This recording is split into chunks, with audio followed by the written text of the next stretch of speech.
morning, y'all. I've got some round steaks for lunch. I bought some little packages. This one was $4.51. And anyway, so we've got us some little round steaks. And I'm going to fry them, country fry them. And Hannah, that's what she wants today. And so round steaks are tough. Now, I hate to say it, but they are. So you really need to chop these really good before you commence to fry them, okay? So here's how I do it.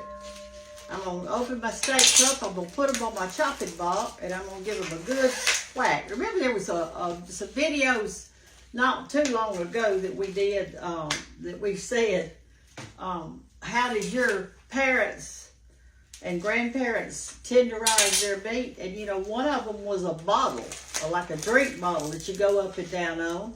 One of them was a saucer that you use the side of the saucer, and one was a knife.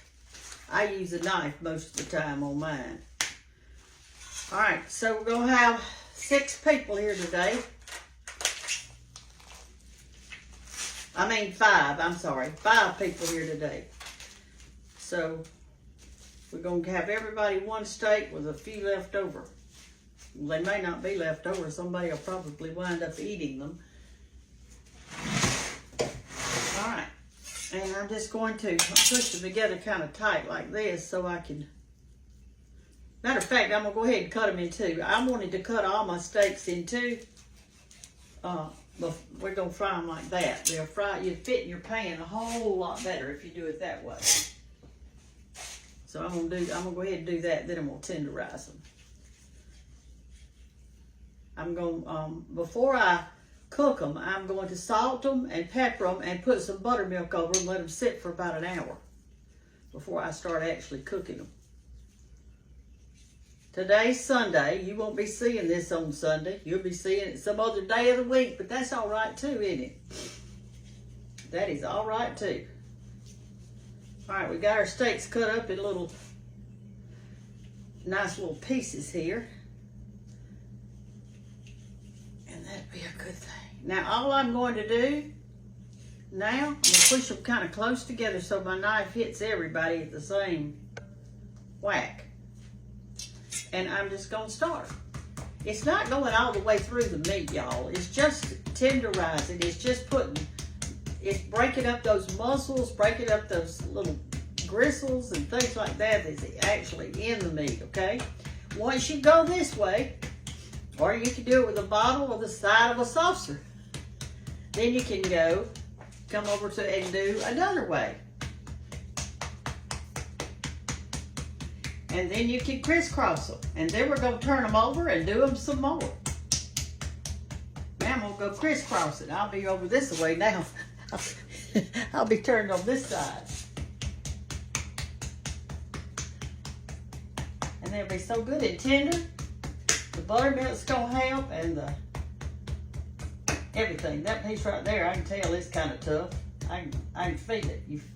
I don't know if you can hear the difference. All right, now we're going to flip them over, everybody, and we're going to do the other side exactly like we did this side, okay? Today's Hannah's birthday, and I texted her the other day, and I said, tell me what you want for your special dinner. She said, I want country fried steak, creamed potatoes, and asparagus. I said, you shall have it, my sweetheart. So, hold on, let me get this tenderized. Now, what I'm going to do is I'm just going to fry them in vegetable oil, and then I'm going to take them up. But a way you could get them even more tender is this. Fry them in vegetable oil, you know, with your, you put flour on the meat and all that, and fry them up, set them to the side. Take that grease that you have in the pan and make you some gravy out of it. And then put your steak back in the gravy and let it simmer for a long time. Now that's going to make it super tender, but she doesn't want it that way. So I'm not doing it that way. You know, when you have a birthday, you got to do it like the birthday girl says, right? Right. I already diced up my potatoes. They are in the water, fixing to boil until they get tender, and then we're going to have creamed potatoes with that. That's going to be so good. She love it. Okay, let's add our salt and pepper to them. I only salt one side, but maybe I need to do two because salt helps tenderize them also. Just put a little bit on this side, then we put a little bit on the other. A little pepper. I don't put any garlic or any other kind of seasoning on my steak like this when I cook it. All I want to do is taste the actual meat. Okay, I'm going to roll it over and do the other side too. Okay, now then I'm going to take my buttermilk and I'm just going to put just a little bit, if I can get it to come out, a little bit on some of the pieces. This is going to help hold on your flour and all that we're going to put on it, you know, for our batter. And it's also going to tenderize this meat while I let it sit there an hour or two.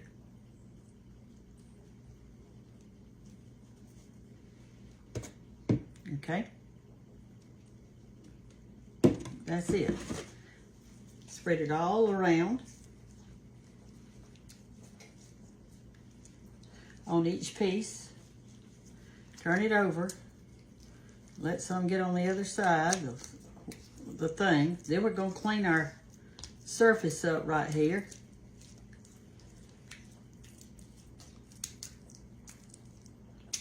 All right, well, this one's ready to go in the bowl.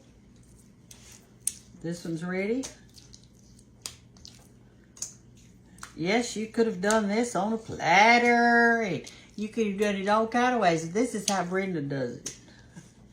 I mean, who wants to do it any other way? Because I'm going to put my flour in this bowl too. But not right now, but I'm going to.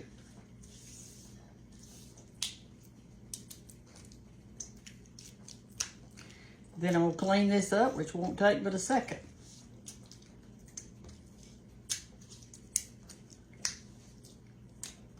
You want it all coated good, though, because that's what's going to make it good and tender. I'm fixing to run a sink full of water over there and clean as I go today, so I won't have so much to do.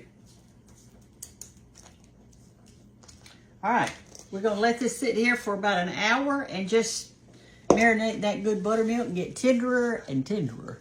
Here's the asparagus I got because she said she wanted asparagus. When I got home, I put it in a glass of water because if you don't, they dry out. As a matter of fact, at our grocery store, they have them in water. And so I'm going to take these asparagus over there now and wash them good. And we'll get busy with it. Okay, I've got my asparagus all washed up real good. And I'm just going to lay it in our casserole dish.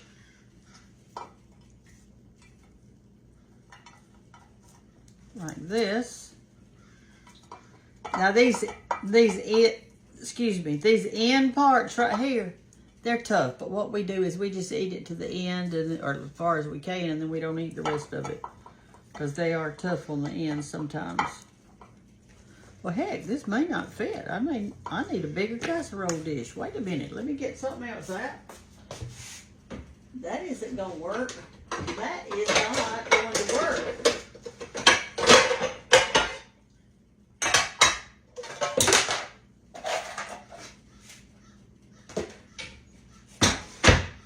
Let's try this one.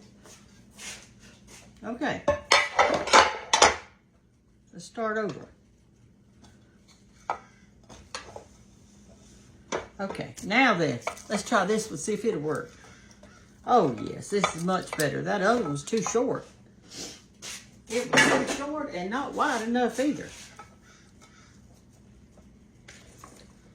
This is going to be 2 bunches of asparagus. And there's a lot in here, so they will be good for us. We're not going to cook them long. We want them kind of crispy done. That one's tough right there. Cut the end off of that one. Okay, now what I'm going to do is cut up some butter to put all over it and let it kind of go down in there as it heats. And I'm going to put some olive oil on it. And while it is, and I'm going to put a foil over it. And then while it's cooking, every now and then I'm going to take it out and flip it so that the ones that are on the top will wind up on the bottom. We want at least half of this stick in here, so they'll be good and buttery.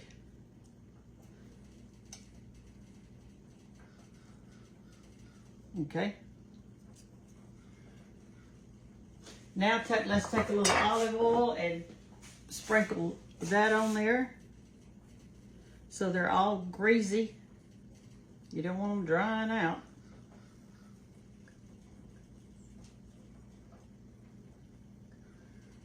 This will drip down in amongst it. And that will be very good. I'm not going to put any seasoning on it. I just want to taste the actual asparagus. But you could put some little onion powder or garlic powder on it, and that would be good. And I may decide to do it, but right now I'm not. Okay, that's it with asparagus. You cover it, cook it on a low temperature like 350, 375 until they're really limp and done. That's it. We're also going to have today some corn on the cob. They had this for 3 for $1, and I thought, I just got to have it. So it looks pretty. So what we're going to do, let me just tell you how you boil corn. And I'm sure you already know, but let me just tell you. You get your water boiling in your pot, okay? Real good, hard. And you don't put your corn in there until it is boiling. If you set your corn in your pot while the water is just warm and you're waiting on it to boil, your corn's going to be too done. And it won't be good. It'll be tough. It won't be good. So wait till your water gets good and hot. And then boiling hot. And then put your corn in there. Y'all see that this little black stuff right here? Some of my new followers, this silk. Some of them are blacker than others. Like this is really black. When I was a little girl, my brother and I would shuck us some corn that Daddy grew. And we'd take that black stuff and wrap it up in a paper sack, make us a cigarette out of it, wrap brown paper around it. We'd sit out there on the carport and try to smoke that thing, and my daddy would laugh, and my mama never said a word. She didn't care. And the good thing about it is that me or none of my brothers ever smoked. We never smoked when we grew up. I guess we'd had enough corn silks that it turned us against it. I don't know why. But anyway, that's how you do corn. And Daddy used to love field corn. This is not field corn. This is sweet corn. But my daddy liked it hard, and he liked it out of the field. And it's called field corn. It's the kind that you would grow for animals. It's harder for chickens, pigs, cows, horses, that kind of stuff. Okay, here's our last one. Not going to have 5 people. I've got 6 ears of corn. Oh, goodness.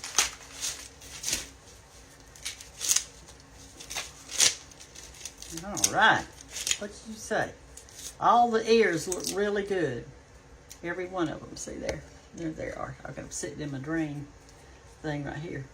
I'm going to cover them with some plastic wrap and put them back in the refrigerator until time to cook them. Because you don't want them to dry out. When we shucked corn at home, what we did is we had a big old bucket sitting out there. And as you shucked it, cleaned all the silks off that you could get off, we threw it in that bucket of water. And that water kept it moist, because if you don't, it will dry out. So remember that. Now we're going to get to making either our cream potatoes or our meat. I don't know which one we're going to next. Let me show you something, a little trick about cream potatoes. Put your mixer bowl down in the sink, because you're going to be using it to cream your potatoes. Put your colander on top of it. Pour your scalding hot potatoes in the colander to drain.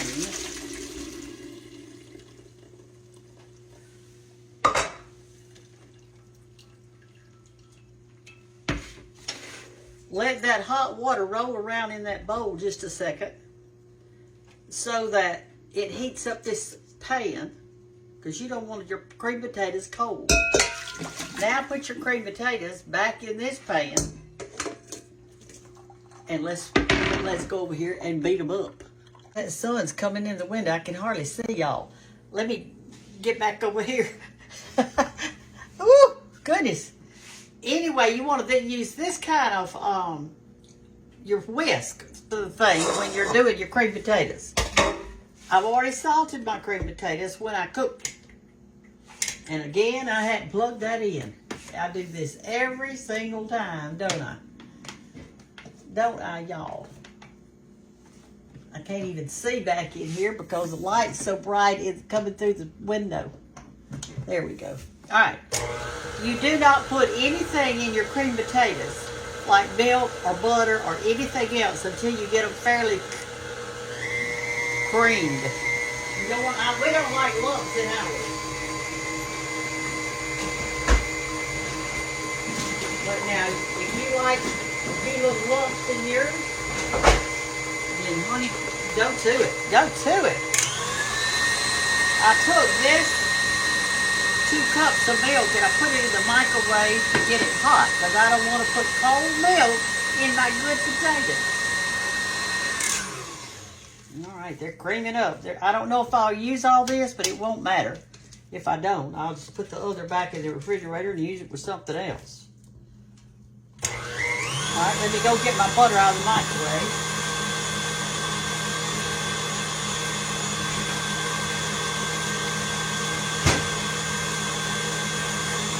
This is 1 stick of salted butter.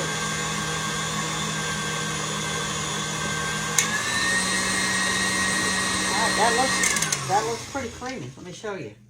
See there? That looks good. So now we're going to put, the next thing you put in is your butter.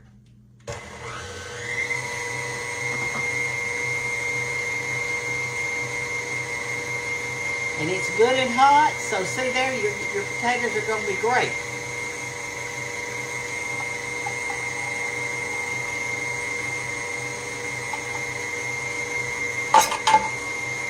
All right, now then, look at your creaminess you've got right now.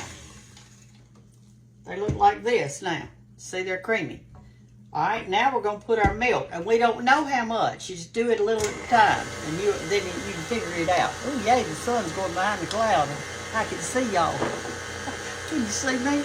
All right, let's put a little milk in. You're only going to put this in a little at the time now, because you're going to be judging how creamy you want it. My family likes it really creamy. They don't like them stiff. They like them kind of like ice cream.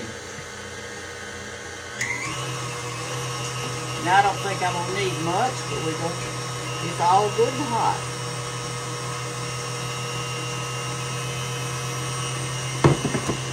Okay, while that's doing, let me get my bowl to put them in. Let me tell you what I did with my bowl. I put my bowl in the oven. It's a pottery bowl and it holds heat. So I put it in the oven on 350 for just a minute or two so it could get hot. And it feels good.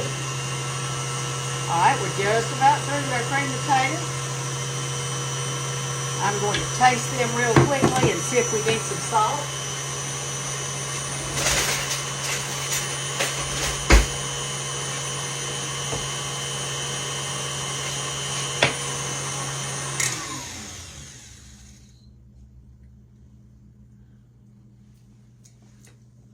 And we do, but not much.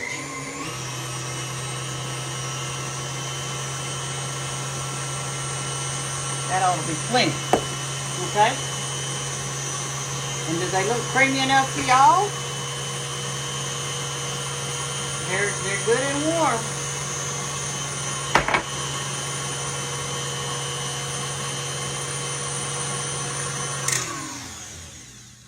Yes, these are perfect. They are perfect, perfect, perfect.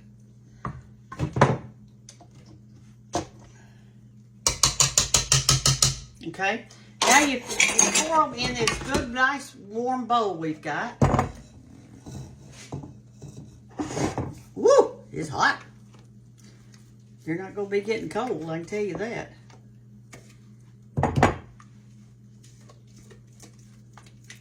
Boy, they look good, don't they? They are beautiful, beautiful. I used red potatoes, in case you're wondering. Those bigger kind, not the little bitty new potatoes, but the regular size. They looked about, I don't know, they were pretty big, about like that, something like that.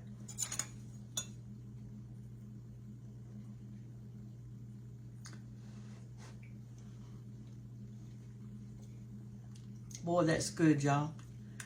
Okay, I'm gonna cover this up. I need another hot pad. I'm gonna sit it over there on the top of my stove to keep it warm until lunch. Okay, y'all, we're fixing to fry our country fried steak, and then I'm going to church. Here's what I did. I put some self-rising all-purpose flour in here, and I'm gonna coat each piece. It's been soaking in this buttermilk, and I didn't drain it or anything. The buttermilk is still on it. And I've got some lard in my skillet. You can fry it with whatever kind of grease you want to fry it in. Just whatever you like. I'm going to flour both sides of it real good, and I'm going to put it in. Now, when you first put it in, let me test this. Not quite hot enough. You want it to be fairly hot, because if you don't, it's not going to crisp up. Your stuff's going to fall off of it, okay? Let me let it get just a little bit hotter. Let me see what this does.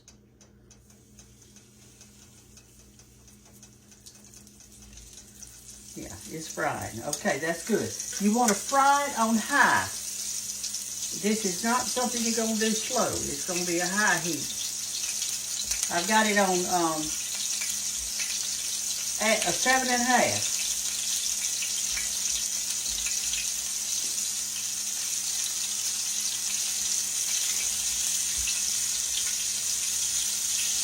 This is why I cut it up. So it fits in your skillet better. You can get more pieces in there. You don't want to overcrowd it though.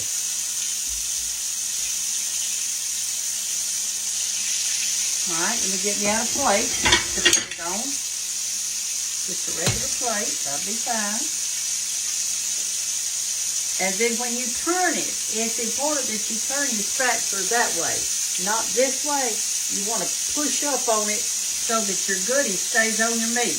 And I'm going to just gently go under it, take a fork, and tilt it over. Don't be sticking it. Don't stick it with your fork.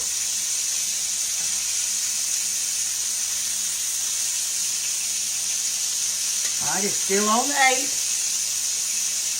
You want to get it brown on one side, brown on the other side, and it's done.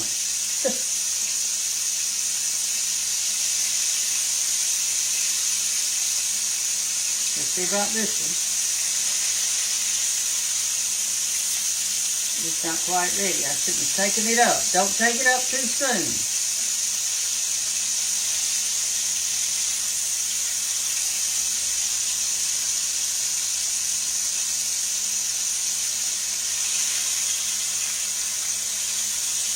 All right, this one right here, it's about ready. So is that one. So let me go ahead and flour something to go in its place. It just doesn't take long. All right, we take this one up. Put it on our plate. And this one up. Let's see. I'm going to cook it a little more on that side. I don't like to turn it over, but I already did.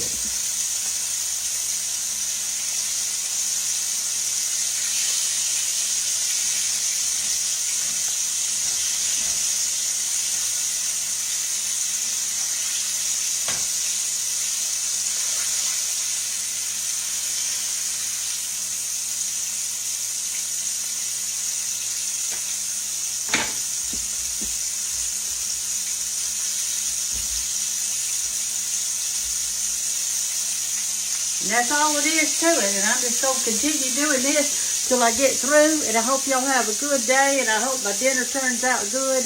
And maybe when everybody gets here, I can do a little video and show you them helping their plate. So all this asparagus and everything else. Love y'all. Bye-bye.